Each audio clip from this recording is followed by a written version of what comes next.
Hi, welcome to everybody. I'm Dr. Hypno Padma Kamlakar, counseling psychotherapist, hypnotherapist. మా clinics Rajahmundry, Hyderabad. మా phone number 9390044031.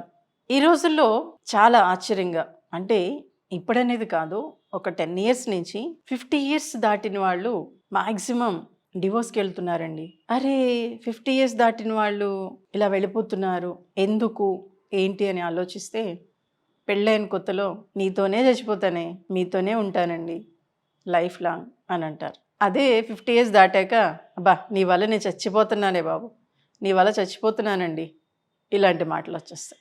ఎందుకు ఇలా జరుగుతుందంటే, పెళ్ళైన కొత్తలో అంత ఆప్యాయంగా అంత అద్భుతంగా ఉన్నవాళ్ళు పిల్లలు పుట్టిన తర్వాత ఒకళ్ళ గురించి ఒకళ్ళు ఆలోచించరు, కనీసం మాట్లాడుకోవటం ఉండదు, ఫిజికల్ రిలేషన్ ఉండదు.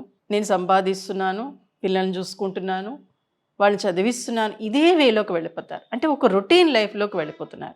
కానీ 50 years వచ్చినా, 60 years వచ్చినా, 80 years వచ్చినా మీరు భార్యాభర్తలేనండి, అది గుర్తుపెట్టుకోండి.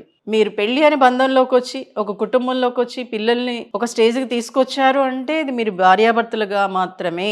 కానీ ఒకళ్ళనొకళ్ళు మర్చిపోతున్నారు.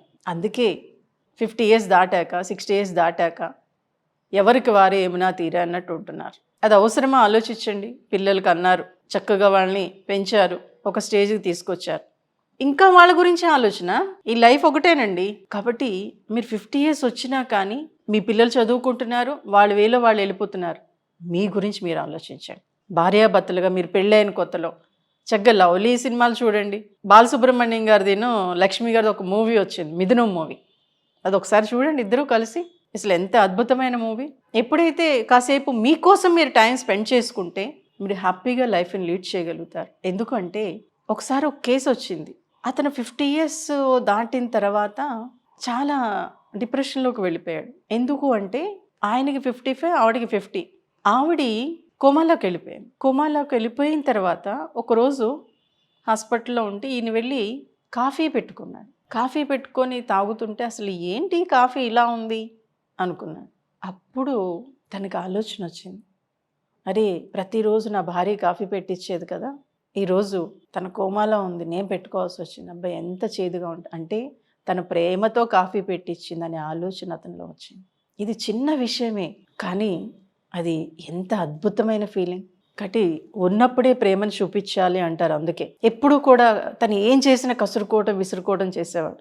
అసలు ఏం చేస్తున్నాడు అతను, అరే ఎప్పుడూ తనతో నేను ఆప్యాయంగా మాట్లాడలేదు మేడం, ఏ రోజు కనీసం తను మంచి చీర కట్టుకున్నా కానీ నేను మెచ్చుకోలేకపోయినా. ఎన్నోసార్లు అడిగేది, నేను ఎలా ఉన్నాను అడిగేది, కానీ నేను ఎప్పుడూ చెప్పలా, విసుకురా పద అని ఇలాగా కసురుకుంటూ విసురుకుంటూ ఉండేవాడిని.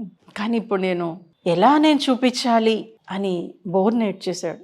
ఫస్ట్ మీరు ఏడుపు ఆపండి సార్, తన కోమాలోనే ఉంది, తను ఇంకా బతికే ఉంది, మీరు చెప్పాలనుకున్న విషయాలన్నీ వెళ్ళి చక్కగా తన బెడ్ మీద కూర్చొని చెప్పండి సార్, నేను చెప్పలేకపోతున్నానన్నమాట. సరైన కొన్ని క్లాసెస్ తీసుకున్నాక, కౌన్సిలింగ్ ఇచ్చిన తర్వాత తను కాస్త ఫ్రీ అయ్యాడు. ఎలా చెప్పాలి అన్నాడు. ఎలా చెప్పాలి, తను మీ భార్య. కొన్ని సినిమాలు చూడండి, ఏమనుకోవద్దు, సినిమాలు చూడండి, లవ్ సినిమాలు చూడండి. ఇప్పుడు మీరు పెళ్ళైన మీ భార్యాభర్తలు అంతే. మీరు ముసలివాళ్ళ పెద్దవాళ్ళ 60 years దాటేసి నన్ను ఆలోచించొద్దు. మీరు పెళ్ళైన కొత్తలోనే ఉన్నారు, ఆ వేలోనే ఆలోచించండి అని చెప్పి కమలాకర్ గారు రాసిన మీ భార్య మిమ్మల్ని ప్రేమించాలి, మీ భర్త మిమ్మల్ని ప్రేమించాలనే బుక్స్ అతనికి కొడితే అందులో చిన్న కొటేషన్స్ ఉంటాయన్నమాట.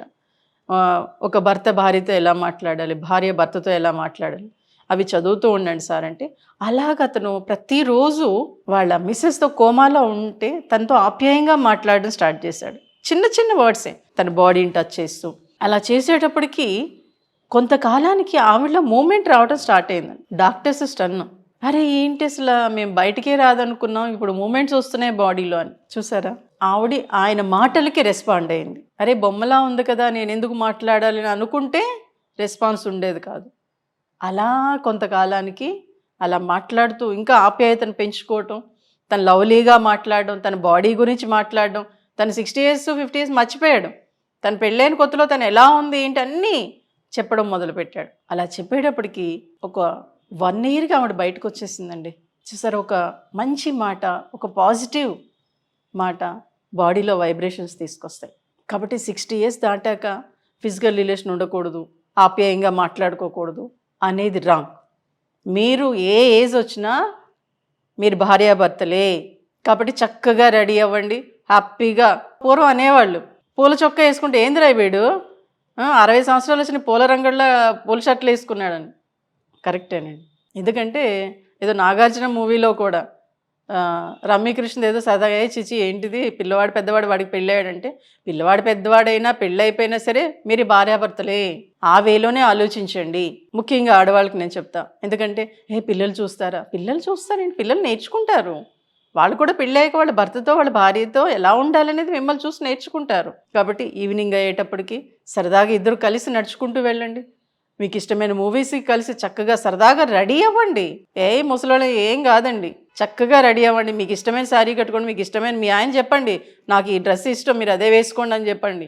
అలాగే మీ ఆవిడికి నువ్వు ఈ చీరలో చాలా బాగుంటావి అని చెప్పండి. అలా చక్కగా ఇద్దరు మార్నింగ్ అయ్యేటప్పటికి హ్యాపీగా లేచి ఒకరోజు ఒకళ్ళు కాఫీ పెట్టండి, ఒకరోజు ఒకళ్ళు టీ పెట్టండి. అలా షేర్ చేసుకోండి, పనులు షేర్ చేసుకుంటూ ఉంటూ మీకు ఏది కావాలన్నా మీకు ఇద్దరూ వెళ్ళి ఏ వర్క్స్ ఉన్నా ఇద్దరు వెళ్ళి చేసుకోండి. ఎప్పుడైతే అలా చేసుకున్నారో మీ మైండ్ బాడీ ఫ్రీ అవుతుంది. అంటే చాలామంది ఏంటంటే లేడీస్ అయితే ఫిజికల్ రిలేషన్ ఏజ్ వచ్చేసింది కదా అంటారు. ఏమీ కాదండి. ఎప్పుడైతే మీ భర్త తను అలాగే మీ భార్యతోటి, అంటే కొంతమంది జెంట్స్ ఏంటంటే నువ్వు ఇలా అయిపోయి అలా క్రిటిసైజ్ చేస్తూ ఉంటారు. అది మంచిది కాదు. ఎప్పుడైతే మీరు క్రిటిసైజ్ చేశారో తను ఇంకా డల్ అయిపోతుంది. ఆ డల్ అయిపోయి మీ దగ్గరికి రావడానికి ఇష్టపడదు. సో కాబట్టి తను మీరు ఇష్టపడేగా పెళ్లి చేసుకున్నారు. అప్పుడు తను అద్భుతంగా ఉంది కదా. అప్పటి పాత భావాలని పాత ఆలోచనల్ని ఒక్కసారి బయటకు తీయండి. మీరు ఓల్డ్గా గతంలో గడిపిన ఎన్నో మంచి విషయాలు ఉంటాయి కదా. భార్యాభర్తలుగా మీరు చిలిపి చేష్టలు కానివ్వండి, లేకపోతే ఎక్కడికైనా వెళ్ళిన సందర్భాలు కానివ్వండి, లేకపోతే మీ ఫోటోలు కానివ్వండి, ఇవన్నీ బయటకు తీయండి సార్. మేడం మీరు అంటే లేడీస్ కాస్త ఇవన్నీ జాగ్రత్త పెట్టుకుంటూ ఉంటారు. హస్బెండ్ పెళ్ళైన కొత్తలో ఏం చేశారు, ఏ శారీ ఇచ్చారు, లేకపోతే ఏ బొట్టు బిళ్ళలు ఇచ్చారు, ఏ ఫ్లవర్ ఇచ్చారు, ఏ శారీ కొనిపించారు, లేకపోతే ఏది ఇష్టంగా ఉందని చెప్పారు, ఎక్కడ ఏ ప్లేస్కి తిరిగారు, వీటన్నిటినీ ఒక్కసారి మీ హస్బెండ్ని గుర్తు చేయండి. అలాగే భర్తగా మీరు కూడా మీ భార్య అరే నువ్వు అప్పుడు భలే ఉన్నావే, అప్పుడు చాలా బాగా వంట చేసావు, ఇలా చిన్న చిన్న విషయాలు చిలిపిగా సరదాగా మాట్లాడుకోవడానికి ట్రై చేస్తే మటుకు ఒక చక్కటి స్పర్శ, ఇద్దరు ఒకళ్ళు చేయి ఒకళ్ళు పట్టుకొని కూర్చొని కాసేపు కబుర్లు చెప్పుకోవటం, కనీసం ఒక 5 నిమిషాలైనా ప్రతిరోజు అలా చేయగలిగితే 60 ఇయర్స్ వాళ్ళు కూడా టీన్ 16 లాగే ఎంజాయ్ చేయగలుగుతారు. హ్యాపీగా మీ లైఫ్ మీ చేతుల్లో ఉందండి. దానికి మీరే బాసులు, మీరే మహారాణులు, మీరే మహారాజులు. సో కాబట్టి ఆ మహారాణి మహారాజులాగా ఏ ఏజ్ వచ్చినా ఎంత గంభీరంగా ఎంత స్ట్రాంగ్గా ఉంటారో అలా కూడా మీరు ఉండగలుగుతారు. ఇటువంటి చిన్న చిన్నవి, ఒక ట్రస్ట్ అనేది, ఒక టచ్ అనేది, ఒక టైం అనేది, టాక్ అనేది మీ ఇద్దరి మధ్యన ఉంటే మటుకు ప్రతిరోజు అరే ఎక్కడ కుదురుతుందంటే ఎందుకు కుదరదు, ఒక 5 నిమిషాలు కుదురుదా, కుదురుతుంది. సో ఆ టైంని మీరు మీకోసం మీ ఇద్దరి కోసం స్పెండ్ చేసి అలాగే మీ పాత జ్ఞాపకాల్ని ప్రతిరోజు ఏదో ఒకటి బయటకు తీసుకురండి. ఎప్పుడైతే అలా తీసుకొచ్చారో 60లో కూడా 16లా ఉండగలుగుతారు. అద్భుతంగా మీ లైఫ్ని లీడ్ చేయగలుగుతారు. Thank you.